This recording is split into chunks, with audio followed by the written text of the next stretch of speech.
बूढ़ा रामलाल चाय की दुकान पर बैठा अखबार पढ़ रहा था। उसका बेटा राकेश, जो शहर में पढ़ाई कर रहा था, आज घर आया था। उसने पिता से पूछा, पिताजी, क्या आपको सच में लगता है कि राजनीति बदलेगी? रामलाल ने अखबार मोड़कर रखा और मुस्कुराते हुए कहा, बेटा, मैं तुझे एक कहानी सुनाता हूँ। सर्दियों की एक सुबह थी। गांव में चुनाव होने वाले थे। नेताजी फिर से वोट मांगने आए। पिछली बार भी आए थे, वादे किए थे, पर 5 साल में चेहरा तक नहीं दिखाया। इस बार उनका अंदाज कुछ नया था। बड़े बड़े पोस्टर, गाड़ियों का काफिला और हाथ जोड़कर वही घिसे पिटे डायलॉग, हम आपके सेवक हैं, आपके लिए मर मिटेंगे। गांव के बुजुर्ग हंस रहे थे। बच्चे मुफ्त में मिले गुब्बारे उड़ा रहे थे। लेकिन एक आदमी चुपचाप देख रहा था, रमेश काका।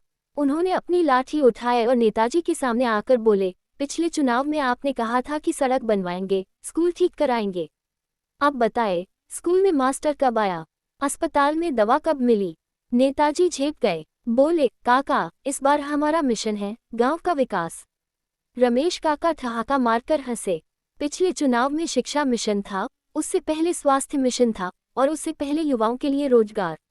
बेटा, कब तक मिशन ही बनाते रहोगे? कभी मंजिल भी दिखाओ। गांव वालों ने तालियां बजा दी। नेताजी ने माहौल संभालने के लिए एक बच्ची को गोद में उठाया और प्यार से पूछा, बेटा, क्या बनना चाहती हो? बच्ची मासूमियत से बोली, भ्रष्ट नेता। नेताजी चौंक गए, हंसी का फव्वारा छूट गया। नेताजी ने पानी मांगा और जल्दी से वहां से निकल लिए। रामलाल हंसते हुए बोला, बेटा, यही हमारी राजनीति है। चुनाव के समय प्यार बरसता है, वादे होते हैं, पर असलियत में सब कुर्सी की लड़ाई है। राकेश ने धीरे से कहा, तो क्या कोई बदलाव नहीं आ सकता? रामलाल गंभीर हो गया। बदलाव आएगा, लेकिन तब जब हम सवाल पूछेंगे, जब हम नेताजी को उनकी असली जिम्मेदारी का एहसास कराएंगे, जब हम सिर्फ भाषण नहीं, नतीजे मांगेंगे। राकेश सोच में पड़ गया। बाहर पोस्टरों से भरी जीप निकली।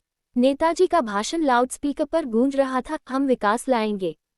रामलाल ने मुस्कुराकर कहा, देख, विकास फिर से आ रहा है। इस बार पोस्टर पर